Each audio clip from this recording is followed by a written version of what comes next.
grave de métastase, d'hépatomégalie ou de critères. Au terme de cet examen, le médecin ou la sage-femme se retrouve devant 3 situations. Si vous voulez qu'on arrête et qu'on pose des questions, je n'ai pas de problème. Je demande ça à la modératrice, à Madame Gougain. Si vous avez des questions sur l'examen clinique, avant d'aller sur les situations de diagnostic, il n'y a pas de problème. Vous pouvez poser vos questions اكتبوها في لو شات باش تقدر تقراهم بروفيسور باش ما نقدروش نحلوا نعطي لو سون صافي vous lisez même les messages. J'ai pas la main. Alors, on a 3 situations. Soit qu'on est devant un diagnostic évident de cancer du sein. Ça, c'est un cancer et c'est rien d'autre. Ça ne peut pas. Soit que c'est une lésion évocatrice. C'est-à-dire qu'on est probablement devant un cancer, mais sans en être sûr, il faut des examens. Soit que c'est une lésion qui est très peu évocatrice d'un cancer du sein. Et on va voir c'est quoi.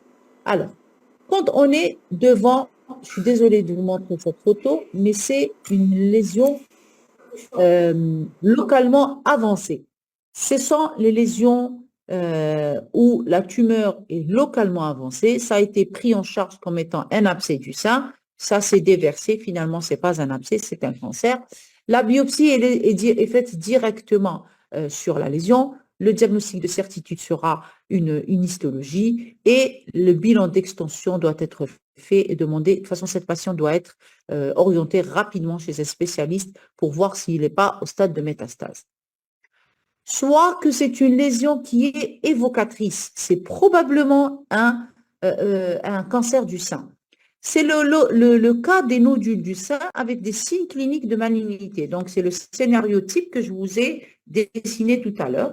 Dans ce cas-là, il faut faire rapidement une mammographie et des microbiopsies qui sont indispensables pour poser le diagnostic. Ce qui est sûr, c'est qu'il ne faut pas dire à cette patiente « Madame, c'est un nodule, il n'y a pas de problème, prenez un traitement, je vous revois dans 6 mois. » Vous la rappelez dans 6 mois, vous allez trouver un sein crevé avec une tumeur dehors. Donc là, il faut compléter ce qu'on appelle le trépied clinique, radiologique et histologique. C'est-à-dire, le trépied, il est fait par d'abord la clinique.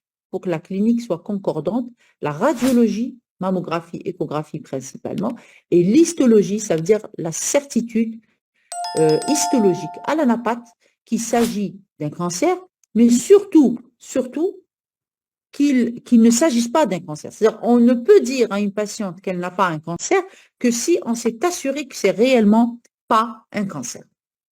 Alors, les lésions qui sont peu évocatrices, maintenant, c'est pas sûr. Ça veut dire que la clinique est pauvre ou peu concluante. C'est-à-dire là, on n'arrive pas cliniquement à être sûr. C'est un écoulement mamelonnaire isolé, qui ne répond à rien. Un écoulement, ça coule, même si on met sous traitement, ça s'arrête, mais quand on appuie, il y a toujours ce liquide, soit du sang, soit un liquide trouble qui sort et ça ne s'arrête pas. C'est aussi une situation où il ne faut pas rassurer la patiente. Il faut aller vérifier ce canal, parce que ça commence dans le canal. Donc, c'est peut-être une tumeur qui est dans le canal et qui déverse vers l'extérieur. Donc, il faut aller vérifier ce canal. Ou alors, c'est un petit nodule qu'on touche de temps en temps, mais qui est soit que le sein est gros, soit que le sein est mastosique, c'est-à-dire comme on dit, un sein épais. On n'arrive pas à trouver les limites de ce nodule. Là, la radiologie est obligatoire pour les lésions infracliniques où le nodule, elle va nous donner les caractéristiques, ou alors que c'est une lésion qu'on a retrouvée à la radiologie. Elle a fait, à l'occasion d'un dépistage, elle a fait une mammographie, on trouve des microcalcifications, de la distorsion. Là, il faut aller rapidement vérifier sur le plan histologique pour trancher. Et parfois, même la microbiopsie ne suffit pas. On passe la main aux spécialistes pour faire ce qu'on appelle la macrobiopsie, ou alors on enlève carrément cette zone pour poser le diagnostic de certitude. Ce qui est sûr, c'est qu'il ne faut pas la rassurer, il ne faut pas la lâcher dans la nature. Parce qu'encore une fois, c'est le temps utile du diagnostic. Ça veut dire que c'est à ce moment-là qu'on peut avoir un diagnostic de certitude et surtout, on peut avoir un traitement correct, complet, et que la patiente peut guérir. C'est-à-dire la guérison, elle est très intéressante à ce stade-là. Les examens paracliniques, je ne vais pas être longue. Les explorations radiologiques se limitent à c'est bon aussi de savoir, et pour expliquer à la patiente aussi, la mammographie et l'échographie, parfois on peut aller jusqu'à l'IRM, et la certitude du diagnostic, je vous ai dit, c'est l'histologie par la microbiopsie et la macrobiopsie. Donc la mammographie, ce sont deux incidences, la face et l'oblique. Ça, c'est un sein normal. C'est quand vous prenez le cliché, il n'y a rien. Ça, c'est un sein graisseux. Là, il y a de la glande. Par contre, ça, c'est pas normal. Elle a un nodule. Ça aussi, c'est pas normal. Donc, vous voyez, c'est un gros nodule spéculé qui rétracte le mamelon. Il a des limites imprécises. Et ça, vous voyez que c'est finalement une lésion carcinomateuse. On ne peut pas rassurer la patiente. Là aussi, ça, c'est comment on voit un ADF. Vous voyez que là, c'est des limites imprécises. Il y a aussi un signe très important, c'est que la taille, vous touchez, vous, un nodule de 5 cm, à la radio, on vous dit à l'échographie, il fait 2 cm.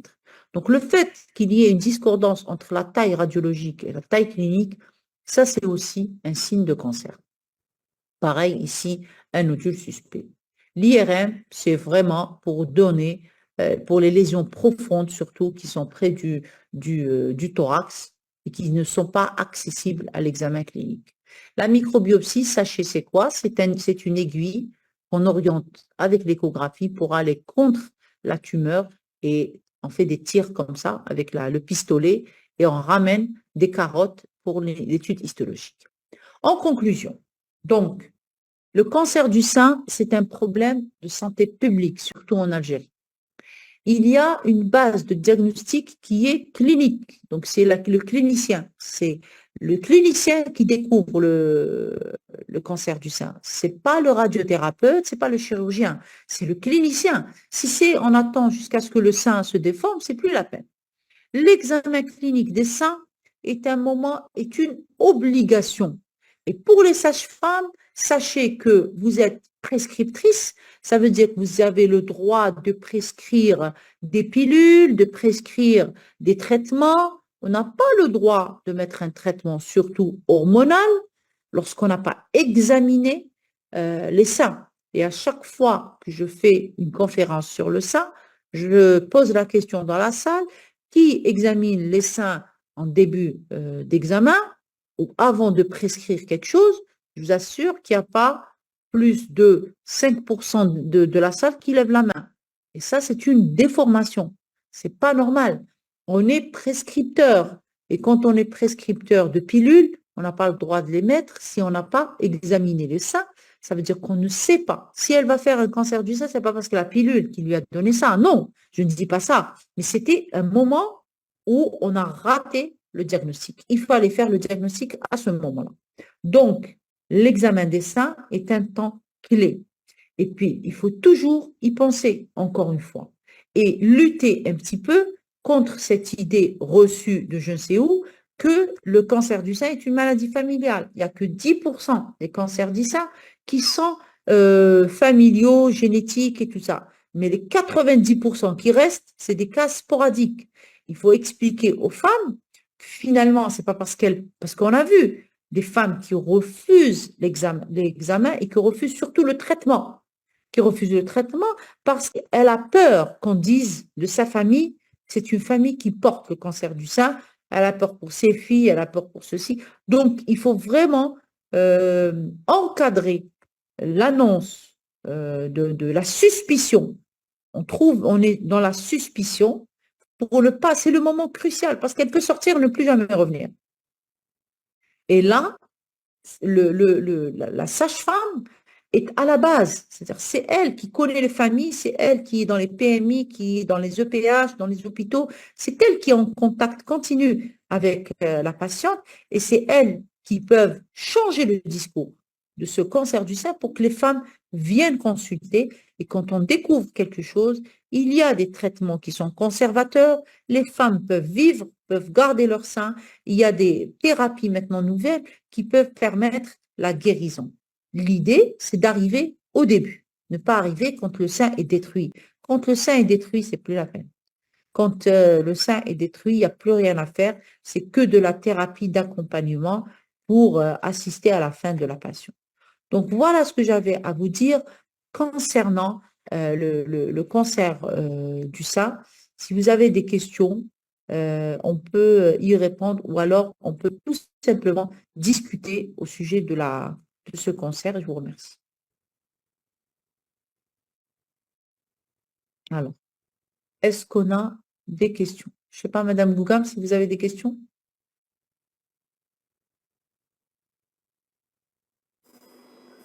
Professeur, le chat, Oui. plusieurs questions. Donc, je suis en train de faire défiler. Est-ce que la présence d'un nodule mobile au niveau du sein chez une fille de 20 ans évoque un cancer du sein? Madame sage-femme de Borj Bounama. Bonjour, mesdames. Alors, un nodule chez une femme de 20 ans, ça ne veut pas dire qu'elle a un cancer. C'est très probablement un adénofibrome, mais il faut être sûr. Il faut faire au moins l'exploration radiologique. Et chez les femmes de 20 ans, ce n'est pas la mammographie, c'est l'échographie. Et c'est l'échographie qui va dire, est-ce qu'on va s'arrêter là ou est-ce qu'on va aller plus loin dans les explorations. Donc, il faut, une femme qui a un nodule mobile à 20 ans, elle fait au moins une échographie. Au moins une échographie pour voir. Alors, la place de l'IRM mammaire dans le diagnostic de la tumeur mammaire. Alors, l'IRM ne fait pas partie des moyens de dépistage du cancer du sein. Pourquoi? Parce que tout simplement, l'accessibilité. L'IRM n'est pas un moyen de diagnostic. On ne peut pas demander à tout le monde de faire une IRM pour savoir que c'est un cancer. Non, c'est pour savoir si c'est un cancer du sein, on a la mammographie et on a l'échographie avec la biopsie. Voilà. Et avant tout ça, on a la clinique. Ce qui est sûr, c'est qu'il ne faut pas enlever un nodule parce qu'on l'a touché. On n'a pas le droit de toucher un nodule et de le proposer à la chirurgie si on ne sait pas de quoi il s'agit. Ça, c'est la faute médicale. Maintenant, l'IRM, elle est intéressante dans certaines situations. Par exemple, lorsque on a des lésions qui ne sont pas des nodules, je ne voulais pas alourdir le topo, c'est quand on a de la distorsion architecturale avec des microcalcifications ou des lésions qui ne sont pas très claires. Là, l'IRM peut être utile. Deuxième situation, lorsqu'on veut faire du dépistage, par exemple, dans une famille mutée, chez des jeunes femmes qui n'ont pas de nodules, c'est-à-dire on sait qu'ils ont la mutation génétique et on veut dépister les sœurs et les filles. Là, l'IRM peut avoir sa place. Et l'IRM, elle a surtout sa place quand on veut faire du traitement conservateur, c'est-à-dire elle a un nodule, elle veut conserver son sein, on va faire que la tumérectomie. Et dans ce cas-là, on doit faire l'IRM. Pourquoi? Parce qu'elle va nous dire, est-ce que c'est la lésion unique? Ou est-ce qu'elle a d'autres lésions suspectes? Est-ce que dans le sein, on a une seule lésion ou alors on a plusieurs lésions? Parce que si on a plusieurs lésions, même microscopiques, on n'a pas le droit de garder le sein. Il faut qu'on enlève le sein. Et elle va nous dire aussi, est-ce que c'est une lésion qui est unilatérale ou bilatérale? Parce que parfois, il y a certaines formes histologiques où on a des lésions sur les deux seins. Dans ce cas-là, on n'a pas le droit de faire un traitement conservateur. Voilà dans quelle situation on propose l'IRM. Alors, Tasmelt, ce n'est pas fatal quand on agit à temps. Alors, est-ce que c'est pas... Oui, bien sûr. Alors, ça dépend de beaucoup de choses. Ça dépend du type histologique, du moment, est-ce que c'est un triple négatif, est-ce que c'est une forme agressive. Ça dépend de beaucoup de choses. Mais il vaut mieux avoir affaire à un nodule local, c'est-à-dire 2, 3 cm, même 4 cm. On peut mettre une thérapie, une chimiothérapie première, réduire la tumeur et enlever cette tumeur, plutôt que laisser ces nodules avancer dans le temps et envoyer des emboles. Quand on a des emboles, on a une atteinte ganglionnaire ou on a une atteinte plus loin dans les organes, ça devient métastatique. Mais actuellement, quand même, sur nos séries, on a des patientes où on a quand même, elles ont dépassé 10 ans, elles ont dépassé 15 ans. J'ai une patiente qui a repassé son bac et qui a la fac maintenant, alors que je l'ai eu à 40 ans quand elle a eu son cancer du sein. Donc, ça redonne vie. Ça redonne vie. Donc, il faut quand même expliquer aux patientes qu'il n'y a pas une fatalité dans le problème. Alors, s'il vous plaît, tout le coup. Enfin, bon, Hada, j'ai pas compris. S'il vous plaît, oui, j'ai pas compris la question. La prévention demeure une vraie parade contre le cancer du sein qui demeure un problème de santé publique et la sage-femme oui, je suis tout à fait d'accord. La sage-femme est au premier maillon pour la prévention. Pourquoi? Parce qu'elle est à la base de la pyramide de la santé. On ne s'adresse pas aux radiothérapeutes ou à l'oncologue. Non, c'est la sage-femme. C'est la sage-femme. On ne s'adresse pas au CHU pour le dépistage. On s'adresse à la sage-femme, aux médecins généralistes, aux médecins de famille, aux médecins dans les entreprises, tous ces médecins qui sont très proches des malades, qui les connaissent. Elle vient chez la sage-femme pour prendre sa pilule, pour placer un stérilet. On en profite pour faire un frottis et pour voir les seins. Voilà. Il ne faut pas faire des campagnes. Le dépistage doit être un état d'éveil. On y pense tout le temps. C'est-à-dire quand la patiente consulte parce que j'ai une infection, j'ai ceci, j'ai cela, je veux changer de pilule, j'examine ses seins. J'examine ses seins et je note les seins sont faits comme ça. On fait des schémas. Lorsqu'on a des problèmes sur les seins, on demande avis. Mais on sait qu'il y a un problème ou pas. Mais on n'attend pas qu'il y ait la sage-femme, le médecin généraliste, le médecin de famille, le médecin d'entreprise, c'est à sa charge que revient le dépistage et la prévention. C'est à sa charge. Quels sont les médicaments hormonaux que la sage-femme peut les prescrire dans ces cas? Dans quel cas? Dans les cas des cancers du sein? Non, on n'a pas de prescription. Je vous ai dit, la prescription de la pilule à l'occasion. On n'a pas le droit de mettre une pilule œstroprogestatif ou progestatif ou ce que vous voulez, alors qu'on n'a pas examiné les seins. On n'a pas le droit. C'est-à-dire, si vous commencez à donner la pilule et elle avait déjà son cancer, il va pousser parce qu'il est hormonosensible et elle va vous dire c'est de votre faute. Alors que non, peut-être qu'elle l'avait. Donc, c'est important d'examiner les seins avant toute chose. Avant toute chose. Alors, bonsoir, toutes les sages-femmes commencent. Alors, oui, ok, on commence le dépistage à partir de 40 ans ou 50 ans. Alors, 50 ans, c'est en Europe, parce que le profil épidémiologique n'est pas le même. Chez nous, le cancer du sein est de plus en plus jeune. Je pense qu'on a les séries les plus importantes des patientes qui ont un cancer du sein avant 35 ans. Donc, le profil épidémiologique n'est pas le même. En Algérie, c'est 40 ans. C'est 40 ans, puis ça commence par un examen clinique, un premier examen radiologique, mais attention, il ne faut pas faire tout le temps des mammographies, chaque 18 mois, chaque 1 an. Ça, on a, au bout de 15 ans ou de 10 ans, elle va faire le cancer du sein qui sera dans ce cas-là radio-induit. D'accord? Il ne faut pas irradier tout le temps des seins. L'âge idéal pour la mammographie chez nous, c'est 40 ans. C'est bon. La symétrie des seins est un sein de cancer. Alors, il faut la symétrie des seins. Attention, il y a des femmes, quand elles allaitent, n'est-ce pas, elles ont une inégalité dans la taille des seins. Ça, c'est physiologique. S'il y a des seins, elle va vous dire, j'ai toujours eu le sein droit plus gros que l'autre. Oui, parce qu'elle allaitait plus à droite ou à gauche, ça a toujours été un petit sein, ou c'est le contraire. Non, la symétrie des seins avec une rétraction, avec un méplat, c'est-à-dire avec une voussure. Je vous ai montré les images. Non, je n'ai pas la main. Où la patiente avait forcément un nodule en dessous. Quand la femme a des nodules axillaires douloureux à la palpation, puis ça fait mammographie ARS, est-ce que mammographie? Alors, les nodules, les nodules axillaires douloureux, je vous ai dit, plus c'est douloureux, moins ça a de chances d'être un cancer ou de risque. Ça. Je vous ai dit, le cancer, ça fait pas mal. Le cancer du sein, ça ne fait pas mal. Le nodule du sein ne fait pas mal et même le ganglion axillaire, il fera pas mal. Quand c'est douloureux, c'est plus inflammatoire. Alors, énumérer et classer la néoplasie du sein, ça doit être une autre conférence. Alors, vous avez la classification clinique. Donc, les T1, c'est moins de 2 cm. Ensuite, vous avez jusqu'à 5 cm les T2. Les T3, c'est à partir de 5 cm. Et les T4, c'est à chaque fois qu'on a plus de 5 cm avec des signes locaux.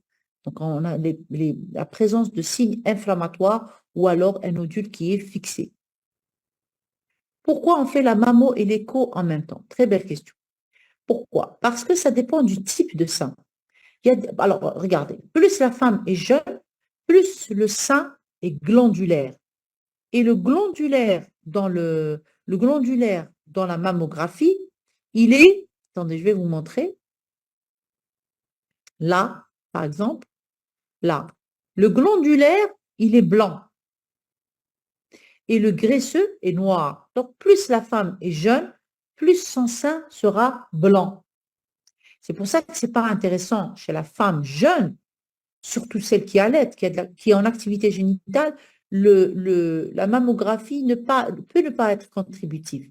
L'échographie confirme, elle est plus sensible.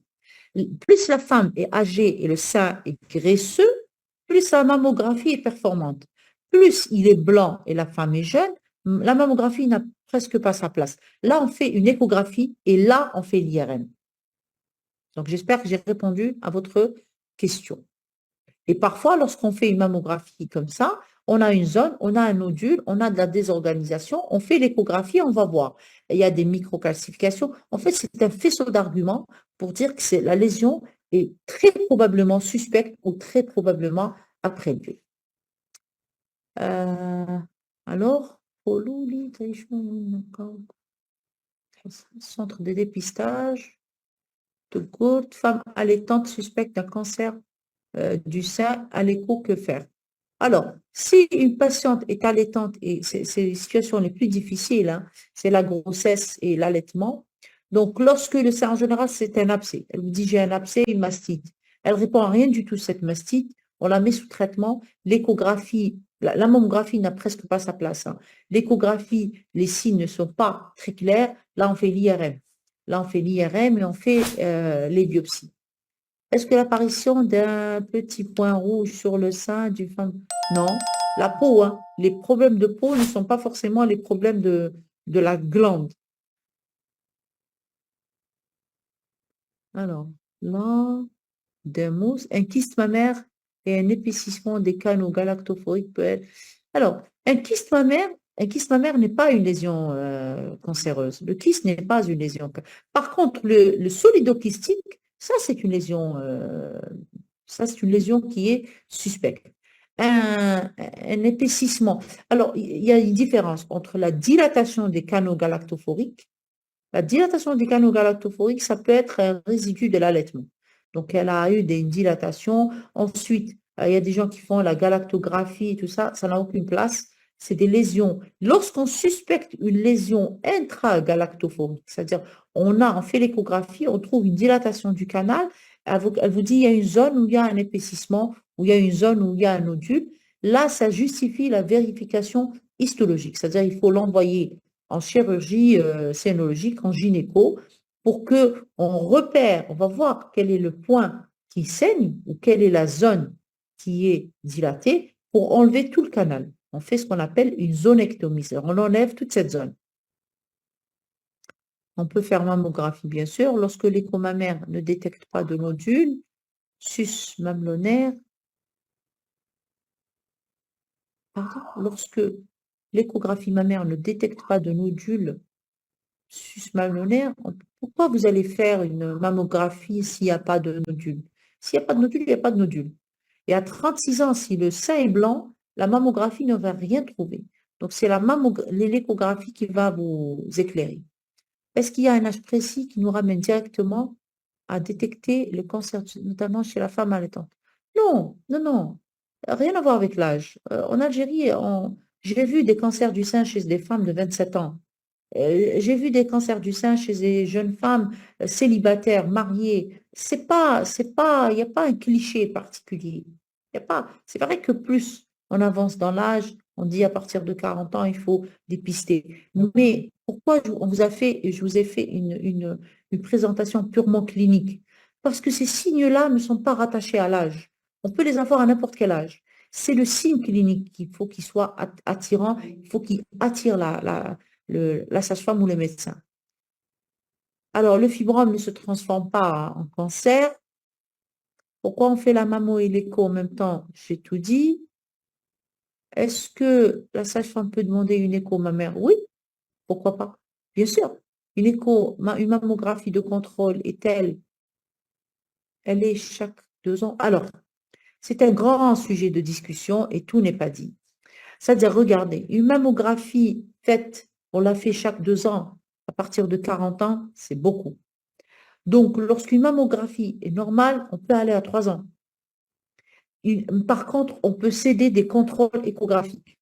Maintenant, si il y a une lésion sur la mammographie, là, il ne faut pas attendre, il faut toujours vérifier. Et on peut faire, dans ce cas-là, une mammographie. Il y a quelqu'un qui m'envoie une question. On peut vous poser des questions, mais on n'arrive pas, il n'y a pas le micro.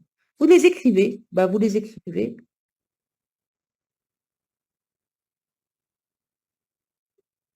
Alors, une femme ménopausée qui se présente pour un frottis alors qu'elle a un antécédent de cancer du sein, quoi donner comme traitement pour un col atrophié? Alors, là, on rentre dans la thérapie. C'est-à-dire une femme qui a déjà fait un cancer du sein et qui a une atrophie vaginale, finalement, hein, pas que du col. Donc, l'atrophie du col, ça veut dire qu'on n'arrive pas à voir son col convenablement. Là, il faut toujours penser aux préparations. Et comme vous allez me dire, elle a un cancer du sein, on ne peut pas lui donner d'œstrogène. Il y a certains produits actuellement qui sont à base d'acide hyaluronique. Ça aussi, c'est important et on peut les proposer à ces femmes-là. Et aussi, il y a des procédés avec du laser où on redonne, on rebooste le vagin et le col. Mais bon, c'est coûteux et ça donne, c'est pas accessible partout. Donc, il faut essayer quand même de faire, ne serait-ce qu'à l'écouvillon, le pousser dans le fond contre le vagin et prélever au niveau du col. Ils ont insisté qu'on prescrire la mammographie à partir de 50 ans malgré les données épidémiologiques n'ont pas les mêmes. Oui, pourquoi on insiste? Pourquoi? Justement, parce que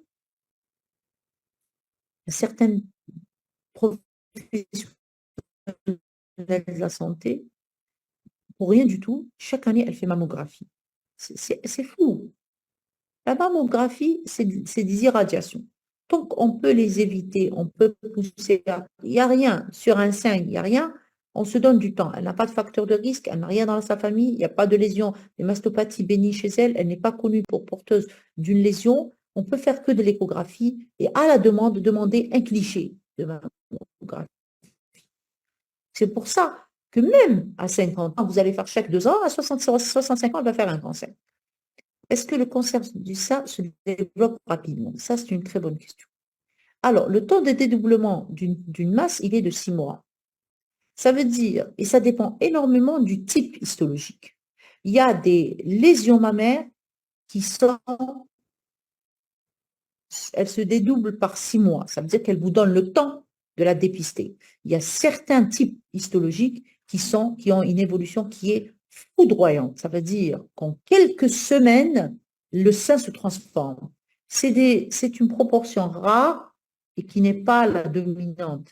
Là, vous avez des formes agressives qui vont vous donner des lésions rapidement destructrices du sein. Alors, on vous remercie, merci à vous d'être là et de nous assister. Est-ce qu'il suffit juste d'échographie mammaire pour détecter un cancer? Alors, encore une fois, c'est pas ce que j'ai dit. Est-ce qu'il faut? Oui. Alors, avant 40 ans, le sein. Alors, je vais y répondre tout à l'heure à cette question. C'est quelqu'un qui a mon numéro, donc je vais lui répondre à cette question. Alors, est-ce qu'il suffit juste de l'échographie mammaire pour... Oui, l'échographie est sensible.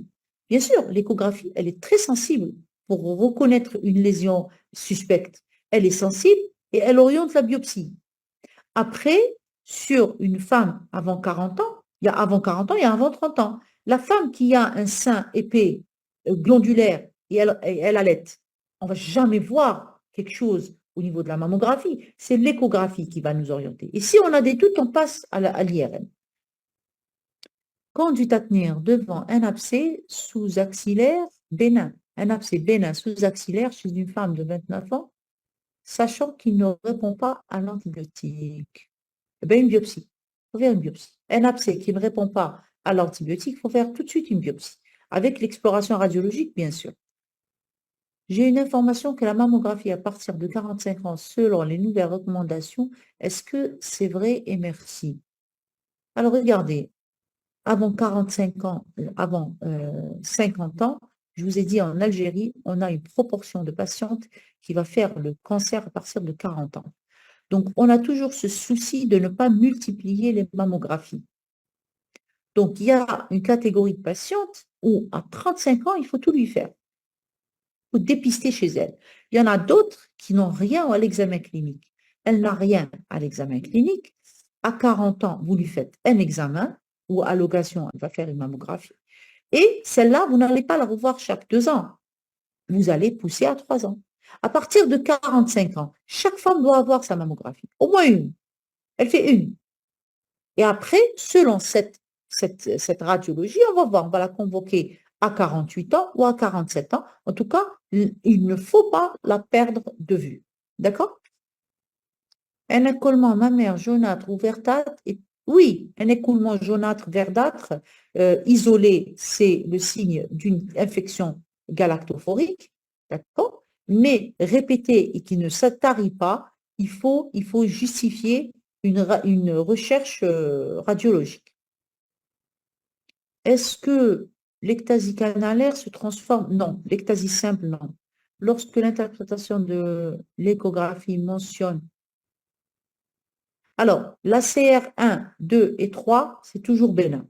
L'ACR 4 doit être obligatoirement vérifié par la biopsie. À chaque fois que vous avez une ACR 4, d'ailleurs, les radiologues, quand ils sont dans le suspect, ils ne comprennent pas trop, ils vous disent ACR 4, et là, il faut demander une biopsie. La même chose, un abcès à répétition, il faut vérifier 3 choses. Il faut vérifier que ce n'est pas un cancer, il faut vérifier que ce n'est pas une tuberculose mammaire, et il faut vérifier que ce n'est pas une mastite granulomateuse. Ça veut dire qu'il faut faire à chaque fois une biopsie. Donc la biopsie va vous dire pourquoi elle fait un abcès à répétition.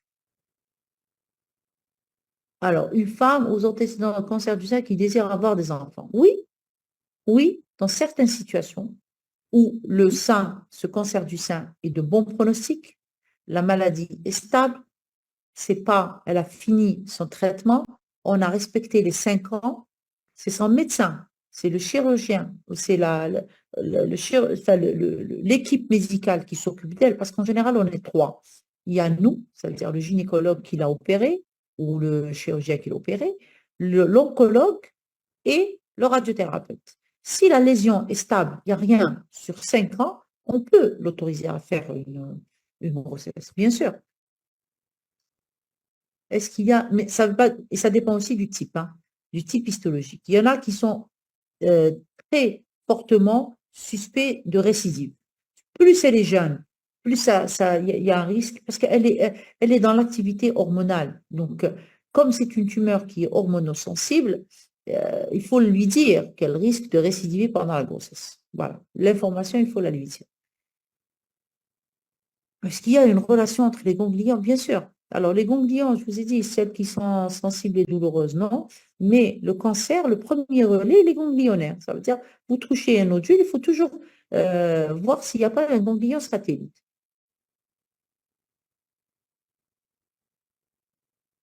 Alors, un nodule palpable et l'échographie montre une ectasie canalaire. Ça veut dire que ce n'est pas un nodule, c'est une zone mastosique. C'est une zone mastosique. Et si l'échographie ne trouve pas un nodule, c'est qu'il n'y a pas de nodule. Mammographie de dépistage chaque année, après 50 ans, avec présence. Écoutez, on ne fait pas de mammographie chaque année. Ça n'existe pas une mammographie chaque année. Si la patiente a des antécédents familiaux de cancer du sein et de cancer gynécologique, c'est probablement une famille qui est mutée, qui a ce qu'on appelle les TNE, ça veut dire les tumeurs neuroendocrines. C'est-à-dire que tout le système endocrinien chez elle peut donner, c'est des familles qui ils ont les cancers du sein, vous cherchez le cancer du sein chez l'homme, prostate, endomètre, ovaire, côlon, thyroïde, cerveau. Ce système endocrinien qui donne, c'est des tumeurs particulières. Ça veut dire que c'est une patiente qui doit être orientée chez le spécialiste qui va s'occuper du dépistage chez elle. Alors, cancer sur grossesse. Alors, actuellement, comment on fait? Si le cancer est découvert au premier trimestre, d'accord? Au premier trimestre, ça dépend du type parce qu'on peut mettre une chimiothérapie. Donc, il y a deux façons de faire. Soit on interrompt la grossesse, si elle est très tôt, vraiment très tôt, 7, 8 semaines, 10 semaines, là, il faut interrompre la grossesse. Maintenant, quand on est en fin du premier trimestre, et elle passe en deuxième trimestre, là, on a la place du traitement, elle y est. Il faut la confier à un centre spécialisé où on peut, l'opérer, la mettre sous chimiothérapie. Il y a de la chimiothérapie qu'on peut placer sur grossesse. Lorsque ça survient au troisième trimestre, c'est simple, on a le temps de l'opérer, qu'elle se relève de sa chirurgie, de précipiter l'accouchement et de passer la patiente en chimiothérapie. Chez une femme, antécédent, alors, chez une femme cancéreuse qui a déjà fait une mastectomie, on peut faire une palpation. Bien sûr, on doit. Non, il y a des récidives sur le site, attention, sur le site. Sur l'endroit où on a fait la mastectomie, sur la cicatrice, elle peut faire des récidives. Et on a eu dans notre série des récidives. Là, il faut toujours palper le sein contralatéral, il faut palper les deux creux axillaires et la cicatrice. Quelle est la différence entre un nodule du sein et le lipome? Le lipome est un nodule du sein. Par contre, ce n'est pas de la glande, c'est de la graisse. Et l'aspect radiologique n'est jamais le même. Donc, le lipome, c'est un nodule du sein, et puis il a des caractéristiques soit de bénignité, soit de malignité, parce qu'il faut savoir qu'il y a le liposarcome. Donc, un nodule du sein, ça peut être aussi une boule de graisse, donc un lipome. Alors, la contraception orale est un facteur de risque. Alors, il ne faut pas croire que la pilule donne un cancer du sein. Ça aurait été trop simple d'arrêter la pilule. Des femmes, vous allez trouver dans les séries, beaucoup de femmes qui n'ont jamais pris de pilule, n'ont jamais mis un seul comprimé dans leur bouche et pourtant elles font des cancers et des cancers agressifs. L'éthiopathogénie et la physiopathologie du cancer du sein restent encore multifactorielles. D'accord? Il y a des cancers qui sont sensibles à l'œstrogène, à la progestérone ou aux deux, et il y en a qui n'ont aucun récepteur. Ça veut dire que vous donnez ou vous donnez pas d'hormones, c'est la même chose. C'est un cancer qui n'est pas sensible aux hormones. Donc la pilule bien conduite, non.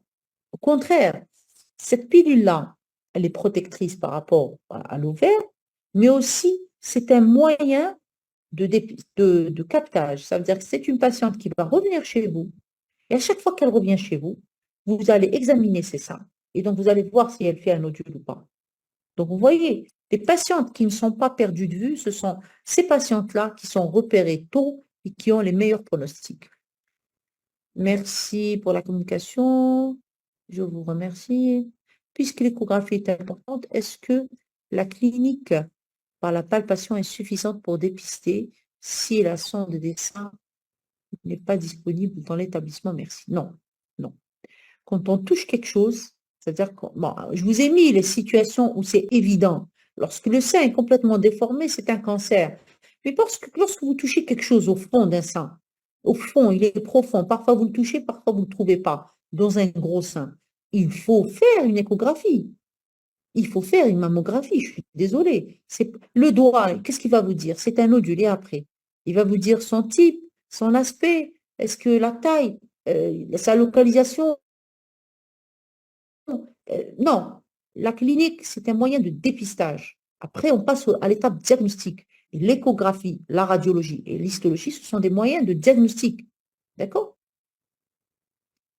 L'adénofibrome. Alors, l'adénofibrome, chez la jeune femme de 20 ans, oui, Mais quand une femme qui a la quarantaine et plus, vous n'avez pas le droit de lui dire c'est un adénofibrome. Il faut le biopsier. Une femme qui a 40 ans ou 35 ans, 50 ans, qui vous font un nodule, même qui a la tête d'un fibrome, il faut toujours le biopsier pour dire que c'est un adénofibrome.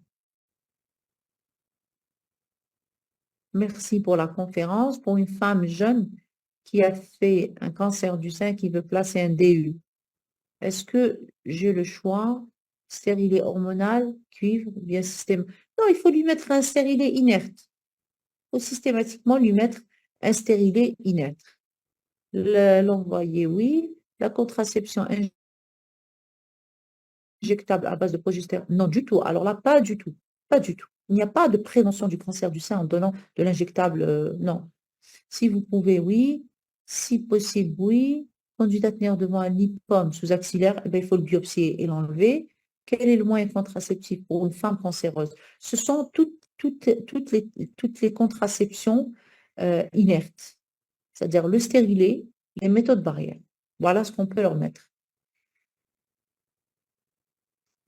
Parmi les causes du cancer du sein, l'utilisation de la pilule, non, ça on a expliqué. Conduite à tenir devant un nodule au niveau des aisselles. Alors, la conduite à tenir devant un nodule. Je vous ai dit que le ganglion ou le nodule de l'aisselle, c'est un mode de découverte. Lorsqu'on le touche, il faut préciser les caractéristiques et si il est suspect, il faut tout de suite le biopsier. D'accord? Alors, la différence entre un adénofibrome, nodule, ganglion et kyste. Ben, la différence, elle est histologique. Hein. Un adénofibrome, c'est les fibres musculaires lisses qui vont s'enrouler pour faire petite boule blanche. Hein. Et un nodule, c'est l'appellation générale. Un nodule, c'est à chaque fois qu'on touche quelque chose. Le ganglion, c'est un ganglion, c'est le tissu lymphatique, donc c'est un relais, il est au niveau des creux axillaires, parfois on en a dans le sein. Le kyste, c'est quelque chose qui a une paroi, qui a un contenu liquidien.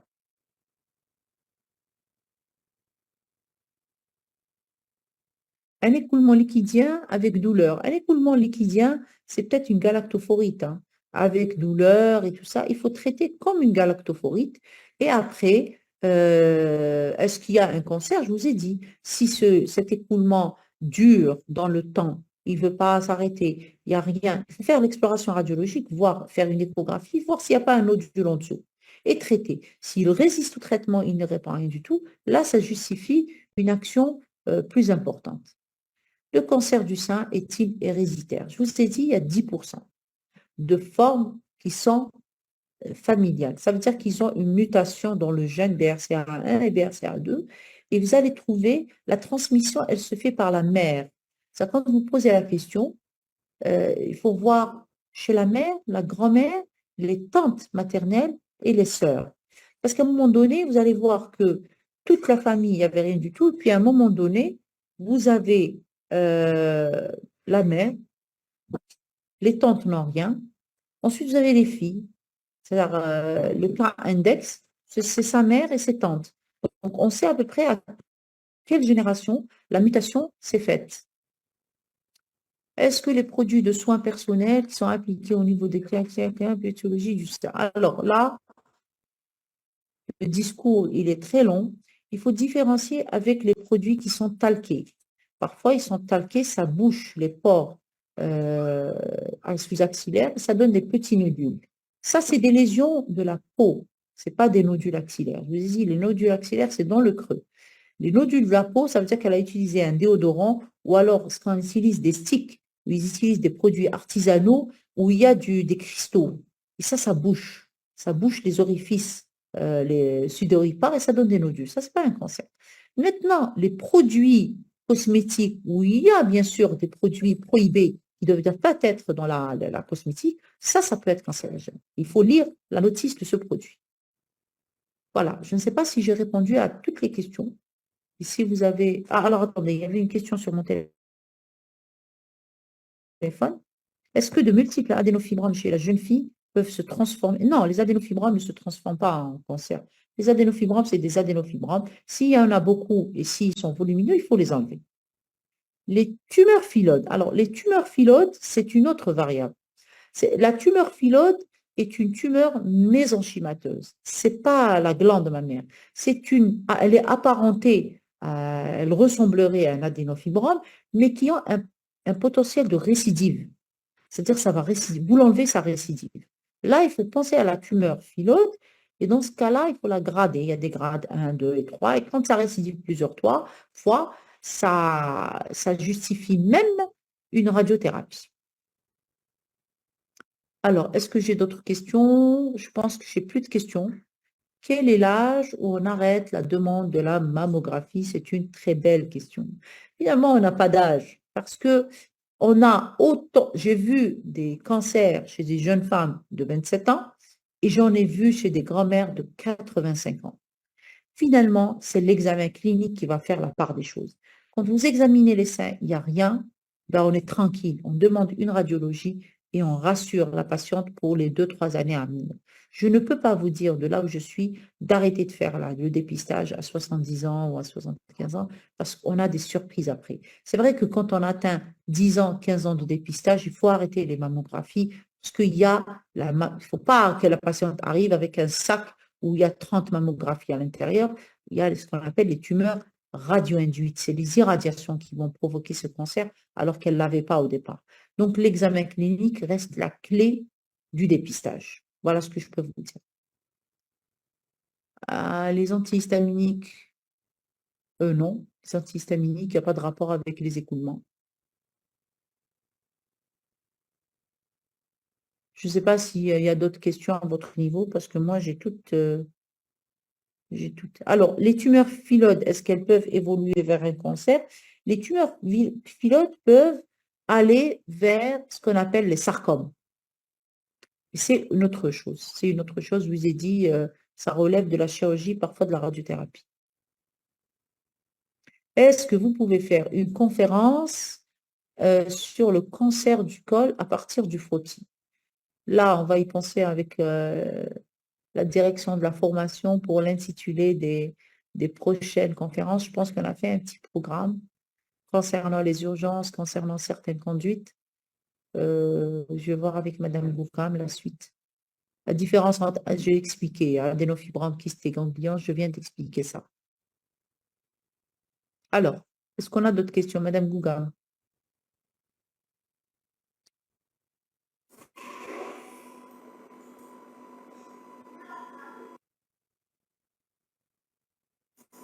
Bonjour.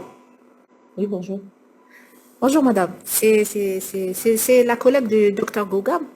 Alors, Oui, bon. je pense, je suis avec vous la formation. يعطيك الصحة على كل حال.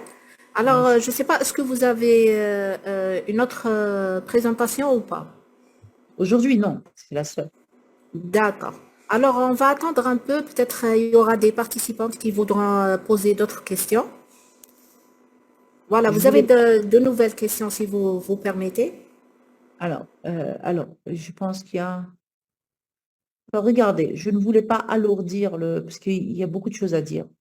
Il y a sur Oui, le traitement, mais pour passer un message et cibler la population et cibler les objectifs, il y a beaucoup de choses à dire en matière de dépistage, en matière de diagnostic, en matière de traitement, de suivi après, mais le plus important, c'est le dépistage clinique. Alors, il y a d'autres questions qui sont arrivées. Est-ce qu'on demande une biopsie ou une cytoponction? Alors, la cytoponction, elle n'a presque plus sa place. Pourquoi? Parce que vous ponctionnez des cellules.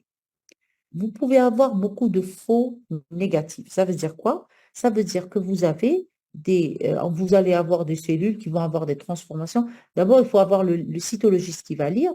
Ensuite, il va vous dire, c'est probablement positif.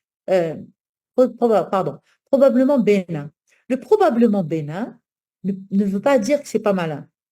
Donc, la cytoponction a complètement perdu sa place. Actuellement, c'est la biopsie.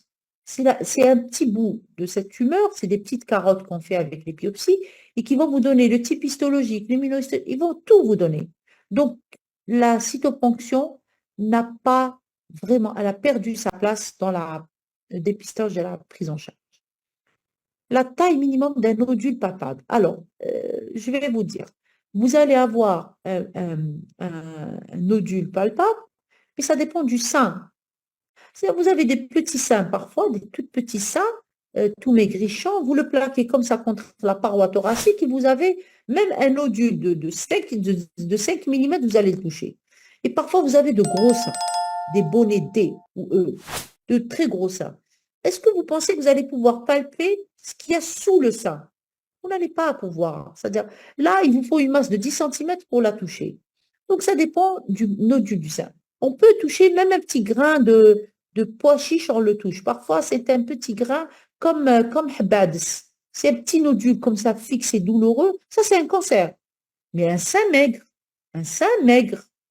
Mais un gros sein, il vous faut un nodule, un gros nodule, hein, de 5-6 cm pour le toucher. Donc, c'est pour ça qu'il y a des techniques de palpation. Je vous ai dit, il faut allonger la femme et étaler le sein. Et parfois, on passe sous le sillon. On passe sous le sillon pour aller toucher. Mais c'est jamais, on n'est jamais satisfait de la palpation. Et aussi, si vous pouvez faire une conférence sur les médicaments que la sage-femme peut prescrire. Oui, donc je pense qu'il faut faire vos propositions à la direction de la formation pour voir un petit peu ce qu'on peut faire. Donc, madame est contre la cytoponction et la biopsie, nous aussi. Quel est l'examen, le bilan génétique pour dépister le cancer chez une femme qui a des antécédents de mère cancéreuse? Donc là, il faut aller vers le dépistage, la consultation de cytogénétique. Ce n'est pas parce qu'elle a eu une mère qui a fait un cancer, ça veut dire qu'elle va faire un cancer. Je vous ai dit, c'est des familles. Ça, vous allez trouver dans la famille la mère qui a fait un cancer, par exemple de l'ovaire, la grand-mère qui fait un sein, la sœur qui fait une thyroïde, le frère qui fait un cerveau, le père qui fait un cancer de la prostate, l'oncle qui fait un cancer du sein. Donc, c'est une famille, on va vous dire, notre famille, c'est une famille à cancer. Donc, ils ont tout fait.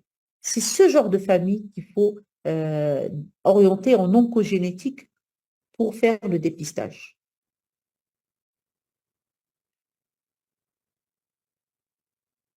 Donc, si le résultat est normal, sincèrement, à partir de 60 ans, 65 ans, il faut quand même lever le pied sur les mammographies.